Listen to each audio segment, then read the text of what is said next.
I'm it today, so we need to bring to order the August 9th, 2022 Board of Commissioners meeting for Pierce County District 5, better known as Gig Harbor Fire and Medic 1. Do I have a motion to approve the agenda? So moved. Second. Any discussion? Hearing none? All in favor? Aye. Aye. Aye. Thank you. Commissioner absence. Chairman Wilsey's going to be gone this meeting and the meeting of the 23rd. So with that, I'll make a motion that we excuse him from both meetings. I'll second. All in favor? Aye. Aye. Aye. Any communications, Tanya? Tom, do we need to excuse Kevin from this one too? If you'd like to, you bet. I'll make a motion that we excuse Kevin's absence at the meeting today, August 9th as well. I'll second it. All in favor? Aye. Aye. Communications. No communications this week. Thank you. We need to approve the minutes of the July 26, 2022 meeting. So moved. Second. Any discussion? Hearing none, roll call vote, please. Oops. Commissioner Nelson, Yes. Commissioner Sudich, Yes. Commissioner Urbina. Yes. Okay, we've got some voucher approval. I'll move that we approve accounts payable vouchers 197672 through 197736, payroll vouchers 197737 through 197753, and ACH payroll transfer and wire transfer fees as outlined in the agenda totaling $2,308,498.34. Seconded. Any discussion on this? Hearing none, roll call vote, please. Commissioner Nelson, Yes. Commissioner Sudich, Yes. Commissioner Urbina. Yes. Anything from local 3390? I talked to President Flick today, and he, other than saying thank you to the commissioners and the community for the bond, he didn't have anything else to report. Okay. Chief's report. All right. Well, in compliance with the governor's open meeting law, we do have the building open, and Chief Black is in the conference room ready to take anybody that is here in person, and they can testify and listen. So that's still being done. Just to let you know, I'm speaking at Herring's Key tomorrow. They've asked me to come, and I'll be going to that. Today, I participated in the Washington Fire Chiefs Association Legislative Committee. I'm part of that committee, and we went over possible legislation and our survey of our members.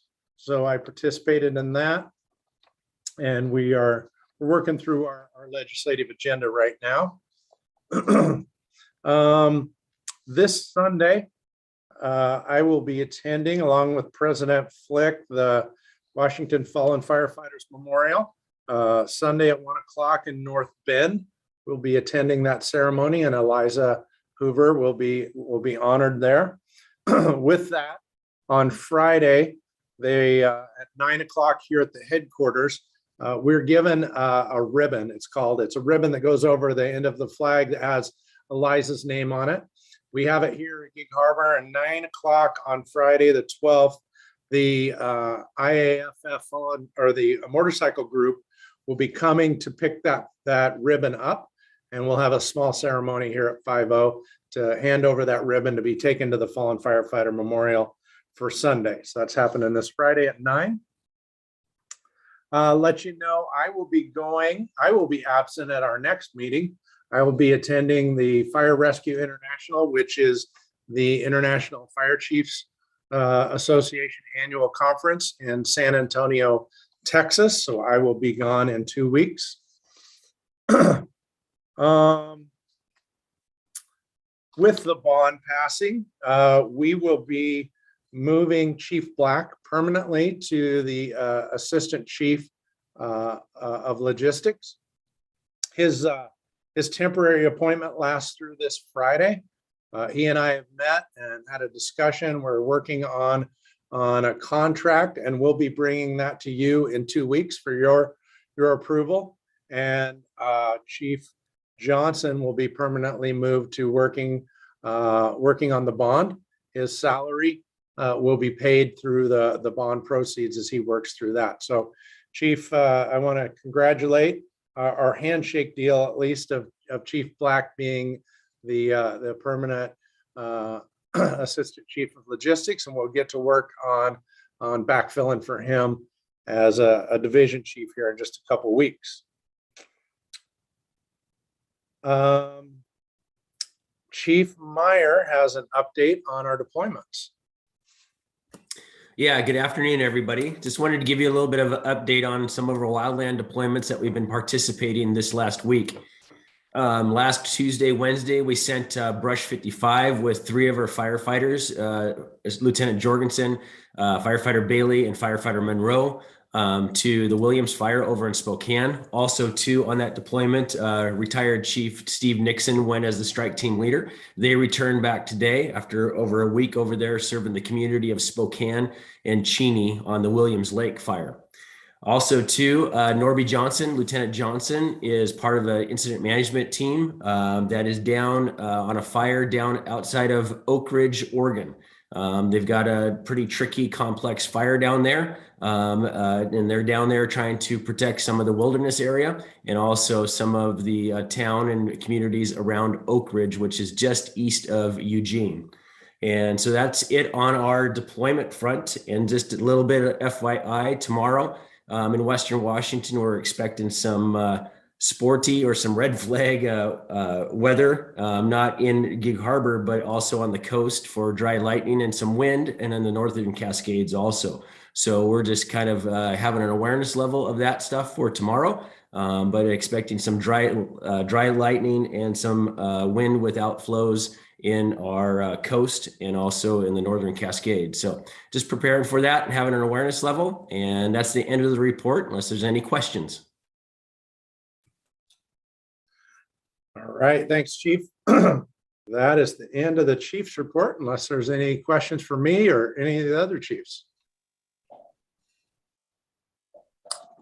Thanks, Chief. Any standing committee reports? I don't think we had any meetings between last meeting. Sounds good. Yeah, just a heads up, we're gonna have our exit interview for the audit tomorrow, and then we'll report back at the next meeting. Okay, sounds good. Since I'm filling in, there is no chairman's report. We'll go to old business. The bond measure. Chief Great. Oldenburg. Let me kick us off.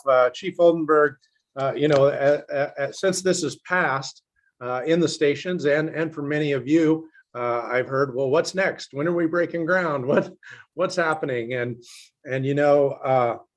there's a lot of steps that Chief Oldenburg's going to go over right now between now and selling the bond, and then we'll start getting some updates in the future from Chief Johnson on the process that he's working on.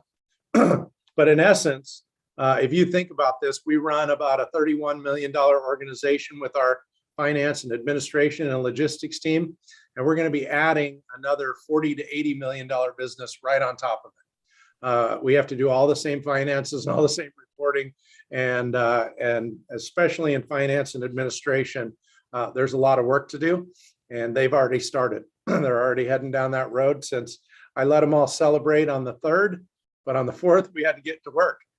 So I'll hand it over to Chief Oldenburg to try to explain to you all the steps that we're making between now and then. All right, so can everybody hear me? Okay, and hopefully you can see my screen here. I'm not going to go through all of these steps as the chief just alluded to. You can see on our timetable here that we had the election one day, and the next day we started with the data collection for the bond. So we have an extremely robust time schedule between now and the end of the year in relation to the bond. So I'm just going to hit a few of the highlights and the big parts that we're going to be going through here as a department. So we're starting right now to collect data for what's called our preliminary official statement. When you think about it, that's kind of the background that we will be presenting to people who would possibly buy or purchase our bonds in the future. So there's a lot of data in there in regards to the health and well-being of the organization, a lot of different things, risk factors and things like that. So we're collecting a bunch of data points from across the organization. That started the very next day after the bond vote on the 2nd. That's going to continue on for probably about a month and a half, a couple of months. While that's going on, we're going to be presenting bond resolution and drafts of that periodically, first, second, third readings of those. Once we do get the official statement prepared, we are going to do a dress rehearsal for our bond rating. We're going to do a presentation and actually be rated as an agency for our bonds. Then we have to finalize some of the documents. We have to put it out for circulation. Then we will sell our bonds, and then we will hopefully close and receive the funding sometime in the late December time period. So I'm just putting this up here to share some of our timeline. It's pretty robust. This is the first part of it. Here's some highlights here with the bond sale and things like that, the bond closing and confirmation of the funds toward the end of December. So rest assured, we have a robust timetable. We will be following that through the rest of the year. On top of this, as you're very well aware of, we just completed our state audit and we're doing a budget build for next year as well. So a lot of things going on here, but rest assured, we've got a robust timeline and we're going to stay on it. So I'll stand for any questions in regards to the next steps for the bond. Who exactly is going to be the bond underwriters? In the past, I think most districts in Pierce County have used DA Davidson. Are we going to do the same? So I think, as you can see up here, the first week here, probably next week, we're going to have a conference call with our municipal advisor. So we're going to take a look at the market and our bonds and what we think is going on, and then we'll make a decision if we're actually going to use an underwriter or not. So we may or may not use an underwriter. We did have DA Davidson do a presentation to us. They do a lot of work in the industry, but we haven't really actually landed on a decision of whether we will or won't use an underwriter at this point in time. Okay, thank you. Yep.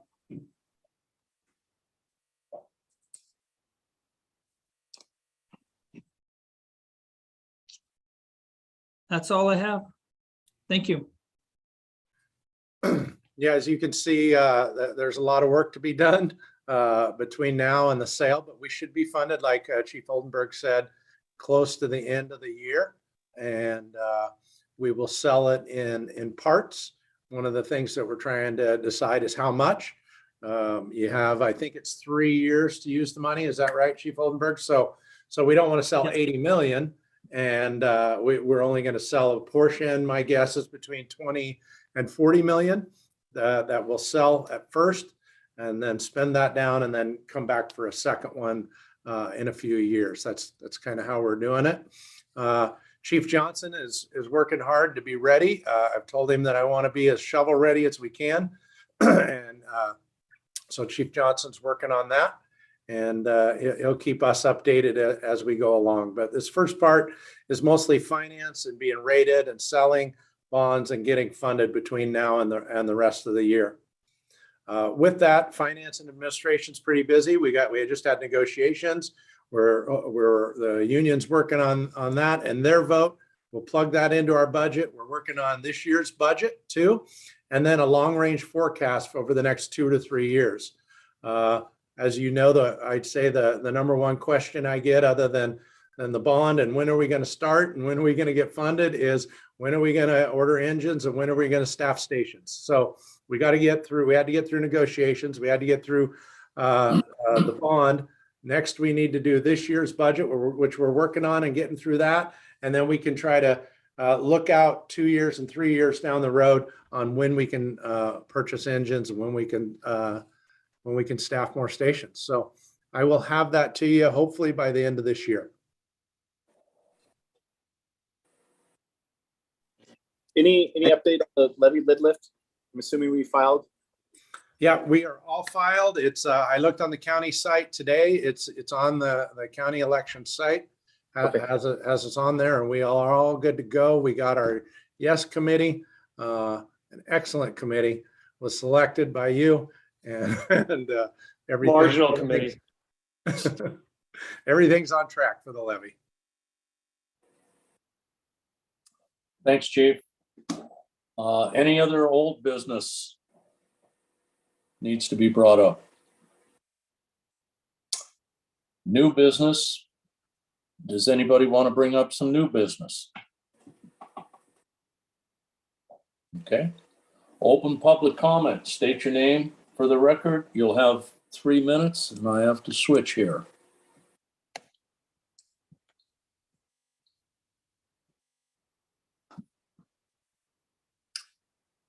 Well, I'm not seeing anybody unless Tanya, do you see anybody? No, I don't see any hands raised. Okay. Any good of the order, special interest or upcoming events? Tom, for good of the order, I just wanted to say thanks to everybody involved in the process of getting the bond on the ballot. It's a long list of people, and I won't, name anybody, because if I do, I'll forget somebody. But the people that started working on the committee, prior administration, current administration, the local for getting out and knocking on doors, and just everybody in the department for doing the exceptional work they do, which gives the public confidence and the willingness to vote for this. So I think it's going to be transformative for the department as we move forward, and I'm just really happy that it was successful. And I just like to add, I think 66%, I think is the last percentage I saw. And that's incredible. And I think it speaks, like Bryce mentioned, to the service that we give the community every day, to the personal interactions that our paramedics and firefighters have with the community, and the amazing job that they do.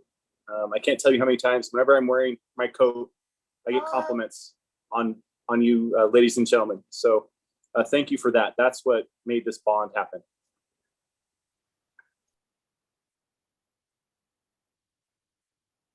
Anything else?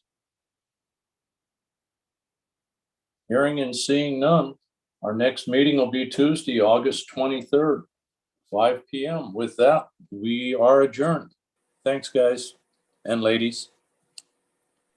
Good night. Good night, everybody.